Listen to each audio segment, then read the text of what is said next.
Boqonnaa tokko hubannaa Oromummaa fi eenyummaa siyaana hawaasa Oromoo keessa jiru. Barreeffamni kun Oromummaa, aadaa fi sabboonummaa Oromoo qorata. Dandeettii namummaa fi eenyummaa Oromoo sadarkaa nam-tokkeetii haga biyyaatti xiinxala. Itti fuulleffatee hariiroo bu'aa bahii guddina Oromummaa mudatee fi dhiibbaa karaa jaarmaa Oromoon qabu kan ibsudha. Kitaabni kun tooftaawwan furmaataa ittiin guddachuu dhabuu sabboonummaa furan haga tokkoo fi sabboontotaa fi waa'ee qabsoo Oromoo ni dhiheessa. Akkanaanis jaarmaa siyaasaa hiika qabeessa utubuun dandeettii ijaaramuu hawaasa Oromoo ol kaasuun akka mirga hiree murteeffannaa fi birmadummaa namoomaa akka gonfatu taasisuun danda'ama. Oromummaa fi eenyummaa aadaa. Oromummaan piroojeektii cimaa biyyaalessaa fi kan addunyaati. Akeeka biyyaalessaa fi ilaalcha olaanaa qabsoon bilisummaa Oromoo ittiin masakamu waan ta'eef Oromummaan aadaa badee akka deeffannu balaa koloniin Itoophiyaa hordofsiise baruuf tokkummaadhaan roorroo himachuuf humnoota aadaa kakaasuu fi sochoosuuf hariiroo nam-tokkee fi hawaasaa walitti diriirsuu fi waltajjii waaltawaa tarsiimoo fi tooftaa siyaasaa Oromoo kan uummata tarkaanfii waloof qopheessuu humneessuuf gargaara. Sadarkaa addunyaatti saganteeffame kan irratti dalagamuu qabu akkuma tahetti Oromummaan dhaabni sabichaaf dhaabbate kan namoota cufa hirmaachisuu fi qajeelcha dimookiraasiin geggeeffamu tahuu gaafata. Oromummaan sadarkaa addunyaa kun uummanni Oromoo akka humnoota siyaasaa fi jaarmolee hawaasaa kanneen mirga hiree murteeffannaa fudhatanii fi mirgoota dimookiraasii deeggaruun guddina ilmaan namootaa kan hacuuccaa fi saamicha hundaa irraa bilisa deeggaran wajjin hariiroo firummaa uummatuu dandeessisa. Daran Oromummaan sadarkaa addunyaa kaayyoo waltinnisaa fi waliif birmachuu haqaa fi dimookiraasii mirga uummataa kabachiisuu irratti hundaa'a. Oromummaan madda sabboonummaa fi abjuu fuula duraa waan ta'eef humna mallattoo fi eenyummaa waloo jaarmolee Oromoo tahuun dhimma baasuu danda'a. Haga har'aatti jireenyi gadadoo hirrinni guddina Oromummaa mallattoo xinneenya bayanoota siyaasaa fi dhaaba tokkummaa siyaasaa ilmaan Oromooti. Kanarraa kan ka'e hundeen Oromummaa kaayyoo cimaa aadaa fi hooda Oromoo keessatti hammatamee fi hidhata cunqurfamtoota dhala namaa hundaaf dhimmu irratti utubamuu qaba. Oromummaan walqixxummaa fi dimookiraatawaa akkuma ta'e maalummaa fi gatii isaa hojii mul'isuuf ummatoota kaayyoo hiree ofii murteeffachuutti amanan mara gurmuu waliif taasisuu fi tokkoomsuutu irraa eegama. Hundeen haadhoon Oromummaa irratti utubame birmadummaa dhuunfaa fi waloo, haqa, dimookiraasii dhugaa fi bilisummaa ilmaan namaati. Hundeen kunneen kan irra dhaabbatan safuu isa kaayyoo gadaa keessatti hammatamedha. Baroota booda kana Oromoonni hedduun hordoftoota amantiilee kiristaanaa fi Islaamaa haa ta'an iyyuu malee Waaqa kan Oromummaan walitti hidhatu baruu fi aadaa Oromoo keessatti bakka guddaa qaba. Akka Oromoo biratti beekamutti Waaqni uumaa addunyaa maraa fi burqaa jireenyaati.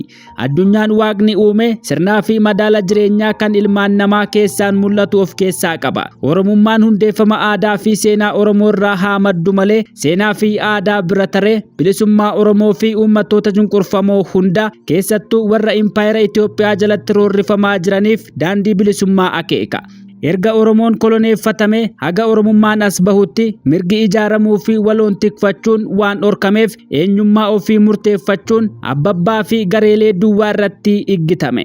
Eenyummaan Oromummaa dura dhaabbatame dhaabbattoonni mootummaa kanneen roorroo fi saamichatti bobbahan diriirfaman. Kanaafuu eenyummaa ofiin boonuun uummata keenya naannootti iggitame of baruu fi of ta'uu dhorkame Oromummaan hacuucame. Yeroo jaarraa yookiin bardhibbee tokko oliif Oromoon akka wal keessa deemee waliin barree akka yaadaa fi odeessaa akkasumas mihoota waliin jijjiirranne godhame.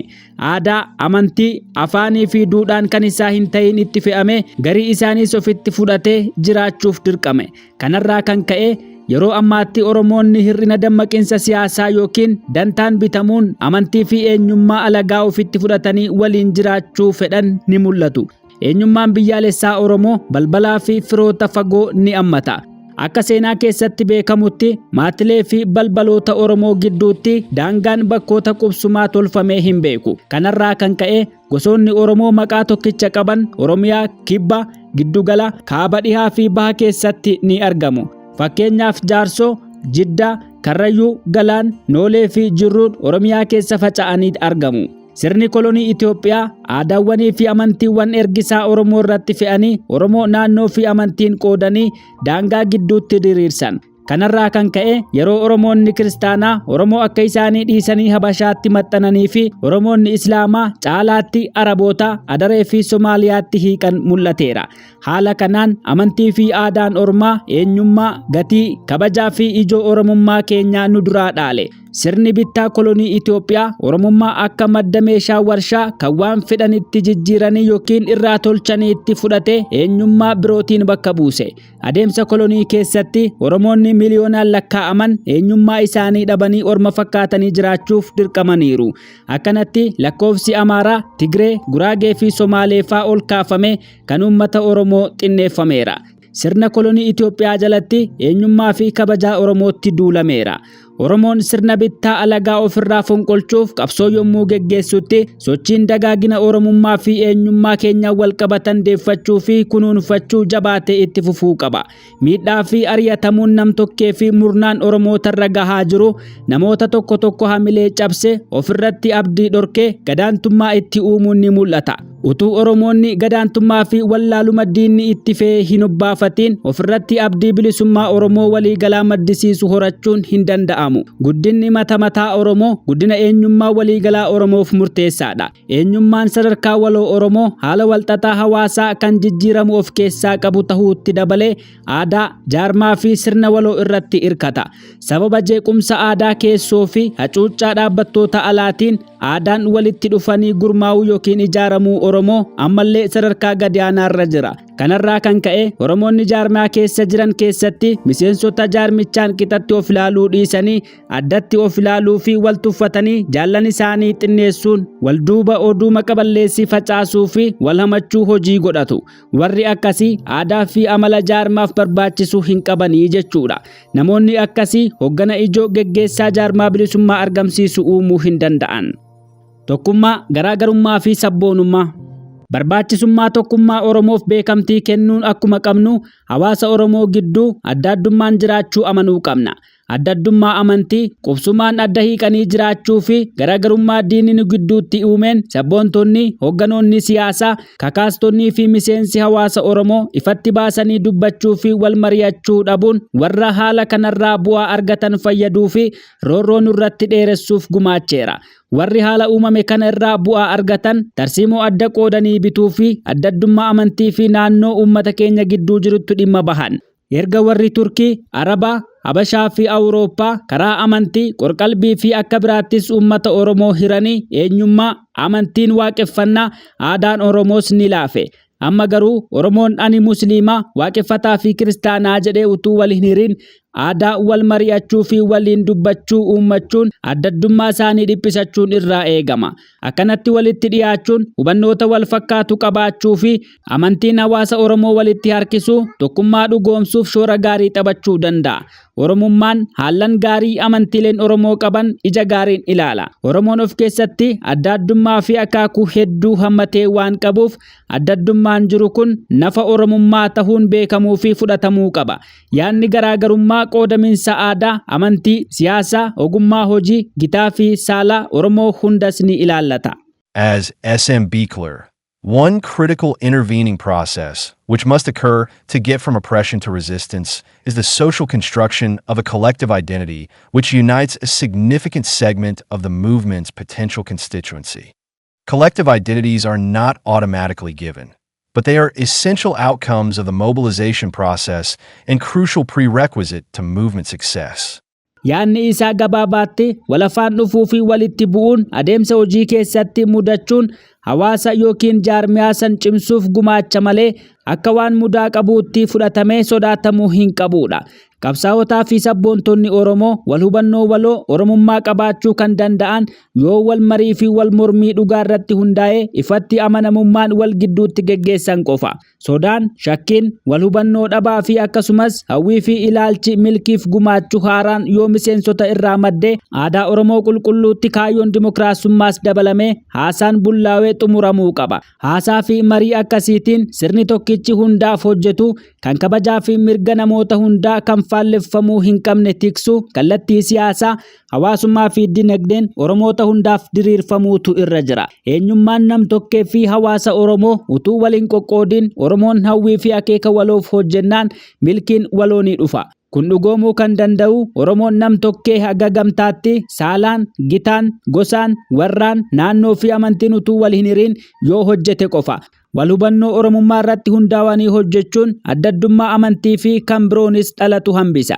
Dhaabbattoonni bulchiinsa kolonii Itoophiyaa naannootti caaseffamanii fi daangeffamanii mootummichaan waan utubamaniif Oromoof furmaata ta'uu hin danda'an. Kana waan ta'eef addaddummaa siyaasaa hawaasa Oromoo daangaa fi naannolee diinni gidduutti diriirse bira kutee walqunnamuu fi waliin hojjechuutu eegama. Ilaalcha siyaasaa garaagaraa qabaachuun hawaasa Oromoo keessatti nam tokkee kaasee haga jaarmaa siyaasaatti dhimmoota siyaasaa ilaalchaa fi tarsiimoo irratti bal'inaan ni mul'ata. Haala jiru kana beekanii fi amananii fudhachuun hundee utubbii sirna dimokiraasii fi walqixxummaa hawaasa Oromoof haala mijeessa. Wanneen gufuu fi walbubuusina siyaasaaf sababa ta'an: 1. Hir'ina muuxannoo siyaasaa. 2. Ergifata aadaa, amantii fi gochaa siyaasaa alagaa. 3. Aadaa dimokiraatummaa fi walta'iinsa Oromoo kan dhaalle gatu. 4. Hir'ina bayyanootaa fi jaalala Oromummaa. 5. Ayyaan lallattummaa siyaasaa fi inni 6ffaan hir'ina ifatti wal mormuu fi wal mari'achuuti. Rakkinni wal dhabuu siyaasaa Oromoo dura kan mul'ate haalaa fi amala, walitti dhiyeenyaa fi yaada abbaatti fakkaateen wal shooshiluu yookiin wal balfuu irraa burqe. Kanaaf gumaachuun kan herregamu sirna saamichaa fi hacuuccaa diinaa jalatti argan dhandhala godhachuu fi hedduminaa fi walqixxummaa Oromoo keessatti beekamu balaa dhaabbattoota mootummichaa mancaasuutti fudhatamuudha. Rakkinni tokkummaa dhabuu jaarmolee siyaasaa Oromoo ammallee Oromummaa gadi qabuu fi dandeettii jaarmaa bilisummaa Oromoo dadhabsiisuuf shoora hin tuffatamne taphataa jira. Amalaa fi hojiin siyaasaa hayyootaa fi hooggantoota dhaabbattoota Oromoo biyya alaa keessa jiranii kanneen akka waldaa kiristaanaa, masgiidaa, jaarmoleen hawaasaa fi siyaasaa yommuu ilaalan ilaalchaa fi sirni warra nu koloneeffatanii nu liqimsuu fi nu lakkisuu dhabuudha. Nu liqimsees jira. Oromoon aadaa dimokiraasii qabutti kan boonu ta'us haalaa fi amalli karaa siyaasaa, amantii fi dhimmoota hawaasa keessatti geggeeffamu irraa akka mul'atutti namni keenya dimokiraasii sirna gadaa irraa utuu hin tahin Habashaa fi Oromoota diina jala kaatan irraa tahuutu hubatama. Karaa hawaasummaa fi aadaatiin eenyummaa waloo Oromoo kunuunsuuf yaaliin kan itti jiramu tahus deemsichi utuu haala hedduminaa fi buraawinsa hawaasa keenyaa kan namuu muuxannoo garaagaraa qabu ilaalcha keessa hin galchiinii fi qabaa maluun ittiin dhiyaatiin hojichi fiixa bahuu hin danda'u. Kanaafuu sabboontonni Oromoo qalbifachuu kan qaban addaddummaa fi tokkummaa Oromooti. Sababaan isaas uummanni hojii waloo irraa hirmaatu yoo fedhii fi ofiin kaka'iinsi fakkaataan hundarraa mul'atuu fi yaaliin godhamu kan ija godhachuun abdatamu ta'e qofa. Hawaasa kamuu keessatti eenyummaan nam-tokkee fi hawaasaa haala waliin guddataa fi jijjiiramaa deema. Haaluma fakkaataan eenyummaan Oromoos eenyummaa nam-tokkee namootaa fi hawaasa Oromoo keessaan jiraata. Eenyummaan walitti dabalama kanneeniin tolfamu kun seenaa fi aadaa Oromoon haala yeroo kan jiruu fi abdii gara fuulduraan qaramaa fi jijjiiramaa deema. According to Robert G. Lord and Douglas J. Brown, the self is believed to be a system or a confederation of self-schemas that are derived from past experience. In essence, the self is a collection of small, relatively independent processing units that are elicited in different contexts and each of which has specific cognitive, emotional, motivational, and behavioral consequences. Akka namoonni kunneen jecha wal fakkaatuun ibsanitti eenyummaan walitti coroma abbaa kan muuxannoo keessa darbame irraa ijaarame jechuudha. Dhugaatti eenyummaan namaa kuufama wanneen xixinnoo haga tokko walirraa bilisa tahanii fi keessa qaxxaamuramaniiti. Isaan ammoo haalota adda addaa keessatti yaanni, hamileen, haalli fi amalli namaa maal akka ta'u murteessu. Namuyyuu eenyummaa sadarkaa mataa ofii fi kan waloo hawaasa waliin qabaata. Lordii fi Brown eenyummaa akkasitti ibsan. An overarching knowledge structure that organizes memory and behavior. This structure includes many trait-like schemas that organize social and self-perceptions in specific relations. It also includes script-like structures that help translate contextual cues into self-consistent goals and behaviors. Eenyummaan caasaa beekamaa fi olaanaa kan yaadannoo gochaa yookiin amala namaa qindeessudha. Eenyummaan hawaasummaa Oromoo walitti dhufeenya michummaa namaa fi namoota gidduu irraa marga. Inni dura eenyummaa namootaa kan of keessaa qabu yommuu ta'u, kan itti aanu eenyummaa walooti. Eenyummaan hariiroo namoota waliinii akkaataa namoonni nama biraa tokko ittiin ilaalan yookiin hubatan irratti hundaa'a. Kanaafuu Oromoon tokko waan ofii beekuu fi kan namootaan wal qunnamuu fi hawaasa bal'aa irraas baratu qaba jechuudha. Uumamni ilaalcha ofummaa muuxannoo xaxaa yeroo darbee fi ammaa akkasumas waan fuula dura mudachuu danda'u irraa dhufa.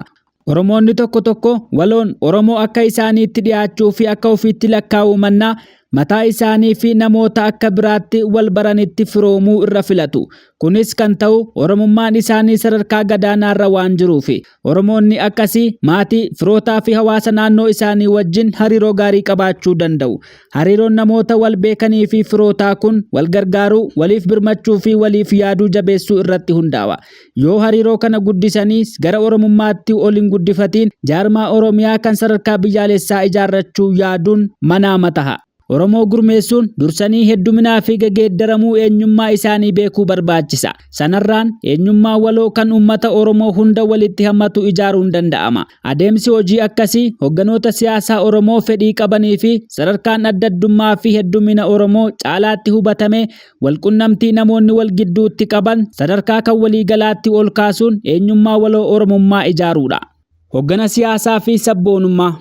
Hojjettoonnii fi hogganoonni siyaasaa Oromoo barsiisotaa fi warra dubbatanii ergaa dabarsuu danda'an hafuura walqixxummaan guutaman tahuu qabu. Sana malees dhaggeeffattoota gaarii fi barataa tahuu qabu.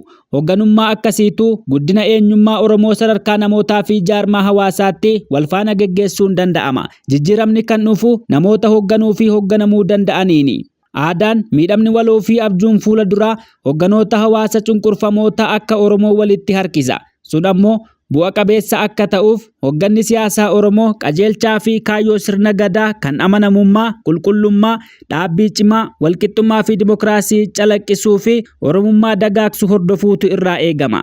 Robert Loldi fi Douglas Brown akka jedhanitti A critical task for leaders may be to construct group identities for followers that are both appealing and consistent with a leader's goals.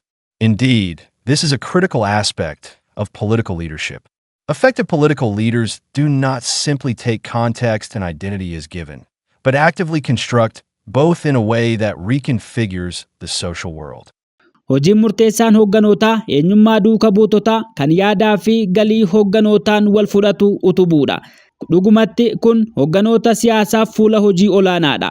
Hogganoonni siyaasaa ciccimoon dhimmoota itti dhufan akkuma jiranitti ofitti fuudhanii hojiitti hiikuutuun tahin akka hojiirra ooluuf tahutti irra deebi'anii qulqulleessuun dhiyeessu. Hogganni siyaasaa hawaasa Oromoo kan hubachuu qaban yaadaa fi maalummaa jijjiirama eenyummaa Oromoo kan deemaa jirudha.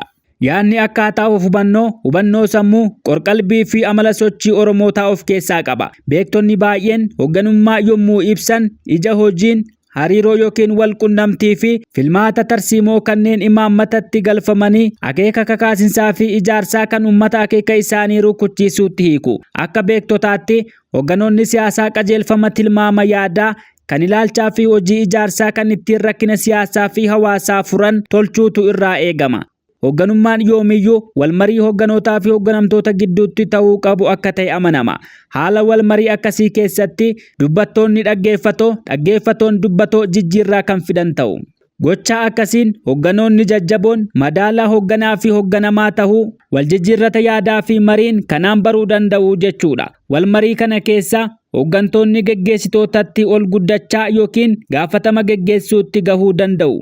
Walmariin wal hubannoo fi walii galtee gaarii hogganootaa fi hogganamtoota jaarmaa yookiin sochiilee gidduutti uuma. Walmariin gaariin hogganootaa fi hogganamtoota gidduutti ta'uu fi yaadni namoota muuxannoo adda addaa qaban irraa dhiyaatu tarsiimoo milkeessaa maddisiisuu fi furmaata rakkoo jiru ittiin furan argamsiisuu danda'a. Sagantaan hojii hojjettootaa fi hirmaattota walgahii irraa dhiyaatan kan olirraa murtaawee dhiyaatu caalaa hojiirra oolee bu'aa argamsiisa. Dandeettiin wahiin gadi ba'uu walmarii hoggana yookiin hogganamaa kan hundaa'u haasaa isaanii irratti haga ga'u banaa waliif ta'uu fi qooda hojii isaanii irratti fedhii waan haaraa walirraa barachuu kan ogummaa isaan horachiisuu fi abjuu siyaasaa haaraa imaammataa fi tarsiimoo isaanii fiixa baasuu danda'udha. Ogummaan akkasitti argamu tokkummaa siyaasaa cimsee ijaaraa hojii nama eeggatu yeroon raawwachuu fi haaromsa dhaabbataa yookiin jaarmaa geggeessuuf gargaara. Jaarmaa fi sochii cimaa keessatti hogganummaan sadarkaa hundatti ni shaakalama. Ramaddiin ifaa fi akka biraattis geggeeffame caasaan hogganoota duubee irraa tarsiimoo murteessanii ni diriirfama.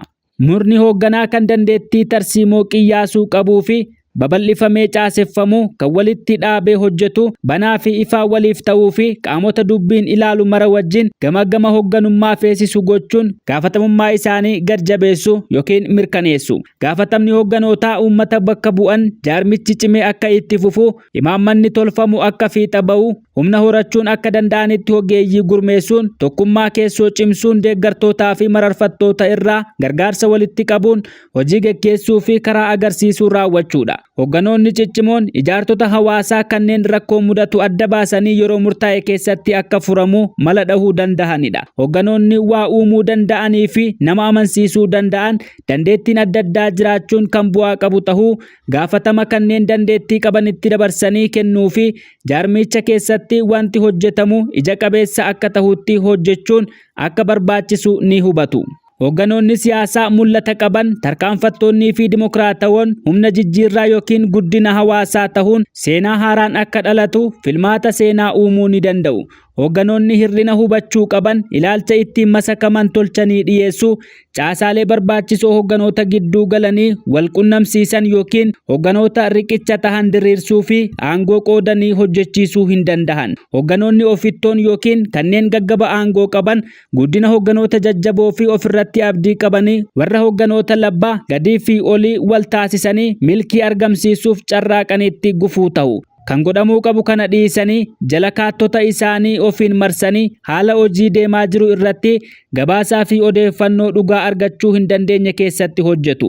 Akkuma yaada haaraa fi jijjiiramatti dhimma bahuun jaarmaa jabeessutti tasgabbiin akka hin dhabamne tiksuun jeequmsaa fi sirna dhabummaa hambisa. Hojiin hoogganootaa humna namaa fi mihoota yookiin meeshaalee marsanii argaman irratti hundaa'a. Amalaa fi dandeettiin tokkoon hoogganootaa fi hoogganamtoota isaanii kan akka haala wal xaxaa jiru hubachuu, dandeettiin wal jajjabeessuu fi wal amansiisuu, dandeettiin hojjettoota jajjaboo uumuu fi haala fedhe keessatti hojii irratti murannoo fi kutannoo argamsiisuun jabina ilmi namaa ittiin beekamu. Garuu haalli qabatamaan keessa jiran kan tattaaffii isaanii iggituu yoo ta'e, hoogganoonnii fi murni hojjettoota isaanii hojii hunda kophaa isaanii raawwachuutti milkaa'uu hin danda'an. Utuu jeequmsaa fi finciluu dhabuu Oromootaa irraa mul'atuu fi amala yookiin cillaaffannoo uumuu hoogganoota siyaasaa irra hinaaniin sochii bilisummaa Oromoo jaarmaa fi hooggana hititaa dandeettii qabsoo ummaticha of bilisoomsuu gahuu qabaachuuf gahuu hin danda'u. Hammeenyi mootummaa Itoophiyaa qabsoon bilisummaa Oromoo sadarkaa dhoksaan geggeeffamu irra jiraachuu fi sammuun anumatu kallacha jechuun hoogganoota siyaasaa garii wanneen sirna gadaa keessatti beekaman banaa fi ifatti wal mari'achuu, amala dimokiraatummaa fi wal jijjiirrannaa yaadaa hoogganoota gidduu hanqisee jira. Haalli kun karaa tokkoon amala kobxummaa hoogganootaa jiraachisee karaa biraan qoqqoodamuu fi heddummaatu hoogganootaa dhalche. Amalli hooggana walteessuu fi walteessuu dhabuu hoogganoota jaarmolee Oromoo haalli wal faallessuu kun jiraachuu agarsiisa. Sabboontonni Oromoo sagalee isaanii ol kaasanii dubbachuu fi qabsaa'uun hooggana siyaasaa wal makoo geggeessuu fi geggeeffamuu kan bilisummaan gahu horachuu qabu. Yoo ilaalchaa fi aadaa ormaa kan ofitti fuune hin jijjiirin yookiin hin dhiisin, yoo sadarkaa maratti Oromummaa guddifannee tokkummaa keenya hin jabeeffatiin, yoo humna namaa fi qabeenya keenya hojiirra oolfatiin, hoogganni siyaasaa Oromoo rakkoo duraanii keessa seenuu fi kisaaraa siyaasaa mudachuun waan hin oolle. Hoogganni siyaasaa biyyaalessaa Oromoo kan marsaa polotikaa dhiphaa fi ilaalcha aadaa siyaasa ergifatame irraa fagaachuun adeemsa dimokiraatawaa Oromummaa walakkeessa godhate hordofan hooggana haaraa hawaasa Oromoo keessatti uumuu jaarmiyaa geggeessan gidduutti hariiroo walqunnamtii ba'eessa fiduu danda'u. Hoogganni siyaasaa Oromoo uummata Oromoo wajjin haasa'uu fi dhaggeeffachuuf dhiibbaan irratti godhame hawaasni Oromoo guutuun qabsicha keessaa hirmaatee fi kan ofiis godhachuun sochii of bilisoomsuu keessatti akka qooda fudhatu hayyamuu barbaachisa. Akka Alan Johnson jedhetti qabsoon of bilisoomsuu adeemsa siyaasaa keessatti kan abbaan roorrifame qabsoo uummataa kan barnootaa fi sammuu bilchaate bilisummaa ofii gonfatanii mo'amiinsa cunqursoota isaanii mirkaneessanidha. Of bilisoomsuun kan dhugoomu yoo Oromummaa fi dandeettii jaarmaa ol kaafatanii ittiin Oromoo hunda sochoosanii ofirratti abdii bayyanoota naamusa jaarmaa fi waa'ee abbaan of bilisoomsuu keessatti hidda hidhachiisan duwwaadha. Qabsoo bilisummaa Oromoo fi dandeettii jaarmaa isaa. Miidhamni waloo afaanii fi seenaan Oromoo, yaadannoon seenaa sirna gadaa, aadaan Oromoo fi abdiin bilisummaa qunnamtii laafaas ta'uu akka jiraatu gargaareera. Qabsoon bilisummaa Oromoo yommuu bara 1999 keessa lafa jalaa gara ifa bahaan geggeeffamuutti tarkaanfate Oromoonni ifatti Oromummaa isaanii akka ifatti himatan dandeessise. Kana kan godhan haala gochaan sun isaanii fi namoota michummaa waliin qabanii fi hawaasa Oromoo guutuu biratti uumuu yookiin fiduu danda'u utuu hin hubatiini. Himannoon akkasii kun kan ta'e utuu dhaabbatni yookiin dandeettiin jaarmaa Oromummaa gabbisanii fi Oromummaa dagaagsan kanneen gufuulee siyaasaa fi amantii eenyummaa waloo Oromoo dura dhaabbatan irra hinaaniini. Sabboontonni Oromoo utuu ofummaa nam-tokkee namootaa fi uummataa sadarkaa olaanuutti hin guddisiin dhaabbattoota sadarkaa biyyaalessaa fi jaarmolee ciccimoo ijaaruu hin danda'an. Guddachuun ofummaan waloo Oromoo hariiroo gidduu walii isaanii irratti hirkata. Hariiroon gaarii fi qabaan baheessi namoota gidduu hafuura nageenyaa walirratti abdii banaa waliif ta'uu firooma jaalala cimaa fedhii abdii ofii amanuu fi furuun akeeka dhaabbatamuu fi jaarmiyaaf amanamaa taasisa. Namtokkummaan Oromoo tokko ija walitti hidhatiinsa yaada ofummaa waliin qabu kan hidhata adeemsa qorqalbii fi itti bahoota akka hamilchoo jaalala ofiin of taliiguu odeeffannoo gilgaaluu hariiroo namoota wajjinii of kenniinsa kabajaa of kabajuu fi namoota biraa kabajuufaan daawwatamuu fi qoratamuun ni danda'a. Akkaataan of hubannoo Oromoo caasaan beekumsaa guddaa akkuma ta'uu isaatti odeessota abbichi ofitti fudhatuun madaala keessa galfachuu dabalata. Oromoo hundi akka itti of ilaalu yookiin of hubatu kan yaadaa fi gochaas qaba. Akkaataan namni eenyummaa ofiittiin ilaalu karaa beekumsa salphaatti argatan kan dafee sammuu namaatti dhufe odeessa fedhe madaaluun salphaatti baruun ni danda'ama. Ofummaan yookiin abbummaan Oromoo dubbii fardii kan namummaan hubannoo fi qorqalbiin hawaasaa irratti wal gahani. Ofummaan Oromoo dhimma mataa namtokkummaa fi eenyummaa hawaasummaa of keessatti hammata. Kan duraa kan irratti hundaa'u akkaataa abbaan nama biraa wajjin ofii isaa dorgomsiisuu yookiin madaaluu kaan irraa adda ta'uu kan mul'isu yommuu ta'u, kan lammataa hariiroo kaan yookiin miseensaa garuu kan biraa ta'uun of ibsuu irratti hundaa'a. Utuu sadarkaa hundatti dhimmoota kanneenii fi rakkoolee jiraniif qalbii hin argisiinii fi furuuf irratti tuun hojjetiin sochiin bilisummaa Oromoo dandeettii jaarmaa horachuu hin qabaatu. Yaaliin hawaasa qorachuu fi hubachuu keessoo ofii sadarkaa nam-tokkee gurmuu fi ofummaa waloo beektota Oromoo kanneen hawwii Oromoo ijaaruu fi geggeessuu qabaniin jalqabamuu qaba. Waan ilaalchaa fi mi'oonni ijaarsaa aadaalee ormaa irraa ergifatan dulloomanii Oromoo sochoosuun akeeka hiree murteeffannaan gahuuf faayidaa irra ooluu bira kutanii hayyoonni Oromoo karaa Oromummaa fi dimokiraasii sirna gadaa irraa dhaalame hordofuu qabu. Hayyoonni Oromoo mana barnootaa isaan dammaqsan yookiin baraneessan keessa qaxxaamuran akka uummata Oromoo fi cunqursitoota uummaticha saamanii fi hacuucan gidduu jiraatanii dhimma baasaniitti leenjifaman. Seenaa, aadaa, afaan isaanii fi ilaalcha addunyaa irraa golgamanii barsiisota dhaabbattoota amantii alagaa kanneen seenaa, amantii, afaanii fi aadaa jaraa leellisan barsiifaman. Kanarraa kan ka'e hayyoonni Oromoo irra guddaan waa'ee seenaa, aadaa Oromoo fi hubannoo addunyaa waliigalaa hin qaban. Hayyoonni Oromoo bayyanatan dura yommuu as bahan ilaalcha addunyaa fi dhaabbattoota koloneeffattootaa balfanii Maarksizim Leeninizimii jala goran. Mootummaa Hayilee Sillaasee buqqisuu irraa hirmaatanis booda Dargiin kan bara 1974 hanga bara 1991tti biyya bite aangoo Oromoo dhokate bittaa namicha waraanaa hamaa Mangistuu Hayilemaariyaam jedhamuun miidhamuu fi gidirfamuun Oromoo itti fufe. Dhumarratti Maarksizim Leeninizimiin Oromoof bilisummaa hawwame hin gonfachiifne. Jaarmaa fi ilaalchi yommuu sabboontonni Oromoo dhimma itti bahan Oromoo akka maluutti gurmeessuun dirree amansiisaa qabaachuu fi diina irraa of ittisuu haala dandeessisuun ga'uu hin dandeenye. Amma humnaa fi qabeenyi Oromoo akka bittinnaa'etti jira. Diinota keenya kanneen duguggaa sanyii raawwatantu dhimma itti baha. Haala kanarraa ka'uudhaan hogganoonni Oromoo hoodaa fi aadaa Oromootti deebi'anii karaa qabsoo kan bilisummaan uummata Oromoo ittiin argamu hordofuun kan barbaachiseef. Galiin haadhoon qabsoo Oromoo mootummaa Oromoo kan Oromoo mataa mataan murnaa fi guutuutti eeguu fi diina irraa ittisu uumuudha. Oromoon ofii isaan yookiin fakkaattota isaa wajjin wal tahee mootummaa walabanii ijaarrata. Utuu tokkummaa keessoo hin mirkaneeffatiin bilisummaan humna alaa irraa dhufu hin jiru. Oromoonni yoo Oromummaa ofitti fudhatan tokkoomanii sagalee tokkoon dubbatan keessaa fi alatti tarkaanfii wal fakkaatu fudhachuu danda'u. Yommus hawaasni addunyaa gaaffii hiree murteeffannaa fi dimokiraasii Oromoonni dhiyeessaniif gurra kennuuf dirqamu. Tokkummaa siyaasaa keessatti uummachuun akka jirutti ta'ee maalummaa fi akeeka Oromummaa kan sadarkaa addunyaa orma hubachiisuun barbaachisaadha. Oromummaa sadarkaa biyya lafaa yommuu jennu yaada Oromoo duwwaa ilaaluu osoo hin taane kaayyoo haqaa, dhugaa, bu'aa waloo, dimokiraasii hunda hammataa bakka hundatti hojiirra ooluu jechuudha. Akka Edward Said jedhetti seenaa miidhaa ibsuu fi ragaa itti bahuun barbaachisaadha. Garuu haga beekumsaan deeggaramee addunyaa guutuu wal ga'ee miidhamtoota hunda hin dabalatinitti gahaa hin ta'u. Qabsaa'otaa fi hogganoonni siyaasaa Oromoo imaammata ifaa fi wanneen barbaachisan irratti qajeelfama Oromummaan wal fudhatu dhiyeessuu dhabuun akka feetotaaf, ayyaan lallattoota siyaasaaf, ergamtoota diinaa fi warra afaan faajjaaniif karaa baneera. Kanarraa ka'uudhaan namootaa fi gareeleen akka waan qabsaa'otaa fi hogganoonni ganda, amantii ofii fi naannoo ofii qofa bakka bu'an jiranitti odeessan jiru. Jarri akkasii karaa tokkoon Oromummaa himachaa qabsaa'otaa fi jaarmolee Oromoof waan gaggaarii raawwatan xinneessuu fi maqaa xureessuutu mul'ata. Dandeettiin dhaabbattootaa fi jaarmolee siyaasaa Oromoo kan cimu yeroo sabboontonni dhugaa, beektonnii fi hogganoonni siyaasaa guutuutti Oromummaa ofitti fudhatanii ifaa fi murannoon imaammata hojiitti hiikamuu danda'u kan biyyaa fi addunyaa tolchanii jaarmaa Oromoo hunda bakka bu'u keessatti akka hojiitti hiikamu godhanidha.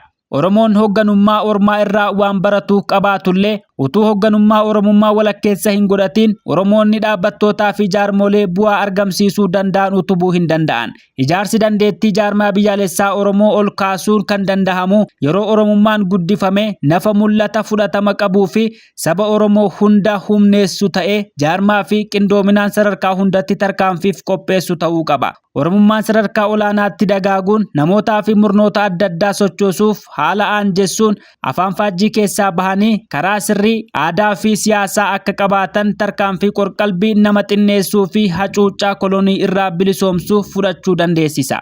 Kabajamtoota hordoftoota keenya, boqonnaa kana haa xumurru. Utuu Oromummaa gadi fageenyaan hin hubatiin Oromoonni dhaabbattoota hawaasaa fi jaarmolee siyaasaa ciccimoo kanneen saba Oromoo biyya abdiin gahan utubachuu hin danda'an.